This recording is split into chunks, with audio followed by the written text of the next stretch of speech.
देखिए, किसी भी देश में या किसी भी प्रदेश में यदि एक प्रशासनिक व्यवस्था बढ़िया रहती है, अच्छी रहती है, कानून व्यवस्था अच्छा रहता है, वो मुख्यतः ये कहा जाता है कि प्रशासन का जो मुखिया है, वो मुखिया की बेहतर कार्यप्रणाली के कारण होता है। लेकिन पिछले 3.5 वर्षों में जिस तरीके से भूपेश बघेल की सरकार के समय तबादला एक उद्योग के रूप में परिवर्तित हो गया है।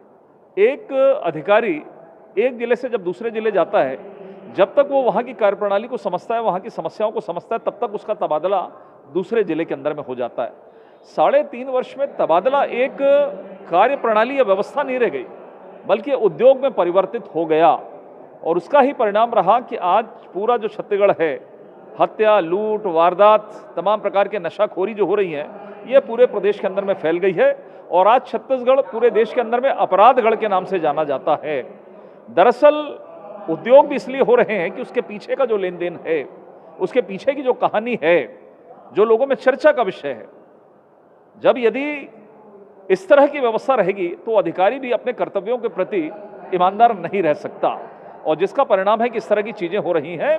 आज निर्भया कभी हम एक काले अध्याय के रूप में जिसको याद करते थे, दिल्ली की वो घटना, लेकिन आज उसका रिपीटेशन यदि हुआ है तो छत्तीसगढ़ में हुआ कि एक 53 वर्षीय महिला के साथ में बलात्कार होकर उसकी हत्या कर दी जाती है। आखिर इसके पीछे कारण क्या है? इसके पीछे लचर कानून व्यवस्था और वो अधिकारी वहां पर ईमानदारी से काम क्यों नहीं कर पा रहा है, उसके पीछे का कारण है शासन की जो उद्योग तबादला जो उद्योग में परिवर्तित हो गया है, वो मुख्य कारण है। इसलिए भूपेश बघेल की सरकार ने पूरी प्रशासनिक व्यवस्था को बेच करके रख दिया है। आम जनता के हितों के लिए इनको कहीं कोई मतलब नहीं रह गया है। आज छत्तीसगढ़ कानून व्यवस्था के मामले में बदनाम है। हर एक व्यवस्था में अच्छे लोग भी होते हैं, ऐसा नहीं कि सभी के सभी भ्रष्ट हैं या सभी के सभी गड़बड़ हैं, लेकिन उनको जो नियंत्रित करता है ऊपर से, तो वो व्यवस्था बिगड़ती है।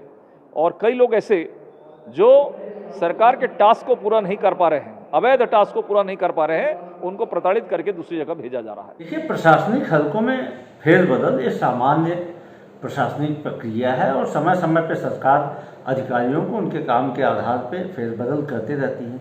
कुछ लोगों को नई जिम्मेदारी दी जाती है, कुछ लोगों को नए स्थान पर जिम्मेदारी दी जाती है, कुछ लोगों को जो टारगेट दिया रहता है जनहित के काम करने के, उसमें असफल साबित होते तो उन्हें मैदानी इलाके से हटा के दूसरे स्थानों में स्थानांतरण किया जाता है। और ये आज कोई नई चीज़ नहीं है।